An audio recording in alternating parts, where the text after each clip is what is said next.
Howdy, y'all. Happy solstice. Today I wanted to talk a little bit about how Midsummer is celebrated in the fairy tradition. So let's get into it. I'm going to start by quoting something I wrote some years ago, but I think it sort of encapsulates a lot of what I want to say. For me and mine, Midsummer is the celebration of wisdom won through embracing life and inspiration, and the discovery of the path to remembering our wholeness. It is a celebration of life as brightness and shadows. The fairy tradition Wheel of the Year, as I understand it, is mostly concerned with the initiate as they embodied the master of magic or poet hero, following his cloven hoof prints in our own journey towards our own mastery, that is to say, apotheosis. This journey is not distinct from the happenings in the bioregion and should be adapted to where one lives. Midsummer rites, in my way of working the craft, are often concerned with the union of the divine twins, which is a recognition of the co-reliance inherent in the cosmos, the dance of life and death.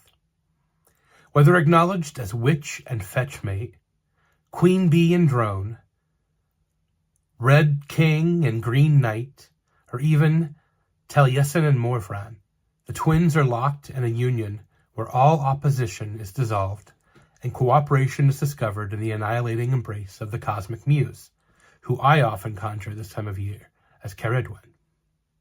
Mastery is the resolution of said opposing forces and the realization of the underlying wholeness inherent in the world and in ourselves.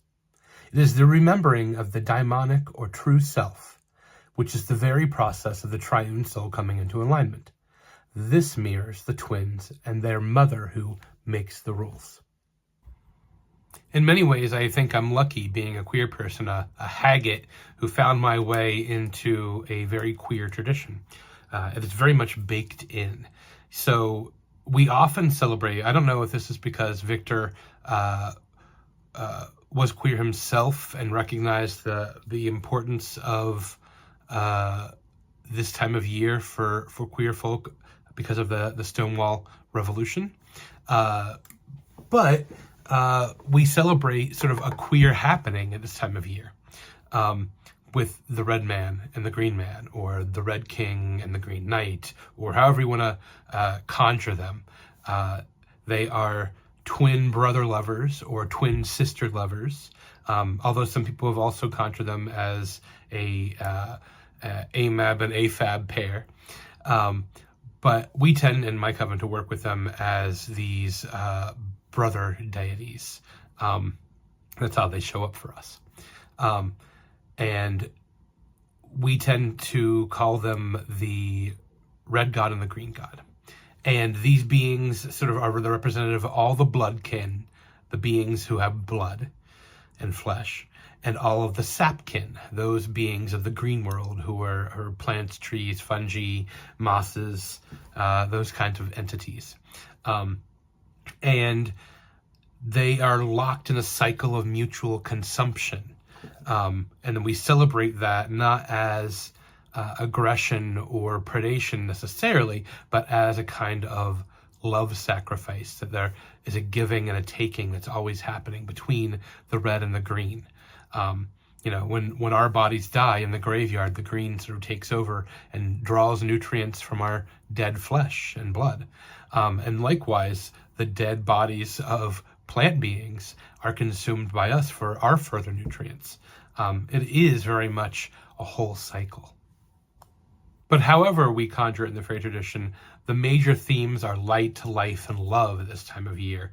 It is the height of the sun, but also in that great light is the darkest shadows. It is death's door. For us, sex and death are deeply intertwined. Love binds it all together, and death is like a great release, a letting go of all the fetters. We also have some pieces of liturgy that are very interesting. I often think at this time of year to Gwydion Penderwin's song/poem, The Wintry Queen, which has a line in it. It sort of goes about the whole wheel of the year, but there's a line in it that makes me think of this time of the year. It goes, And the king never reckons what he gives for the boreal crown, to be God but a second, ere the sun starts its course ever down. The poet hero, the sacred king, the master, achieves this apotheosis, but it requires the giving up of something. And we can see that illustrated through the powers of the red and the green as they mutually consume one another, locked in this tidal give and take of self. That to participate in the world fully, we have to give of ourselves and give and take. It's this dance between life and death, between dark and light. That darkness is the depth of our own creativity, the fecundity of our souls, how we can conjure forth things. And that brightness is the brightness of stars as it has penetrated our bones and flesh and awakened us into conscious awareness. It is our daylight self. In the fairy tradition, Ceridwen is associated with intense light. She is a muse that inspires, so much so that it can sort of rend us apart before making us wise.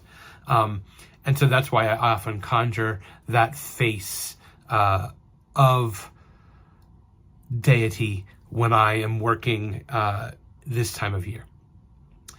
So to wrap it all up, Faery is very much celebrating the apotheosis of the sacred king or the witch's god, and taking on that journey as our own by celebrating the points of the wheel of the year. It is a labyrinthine winding track towards our own immortal form.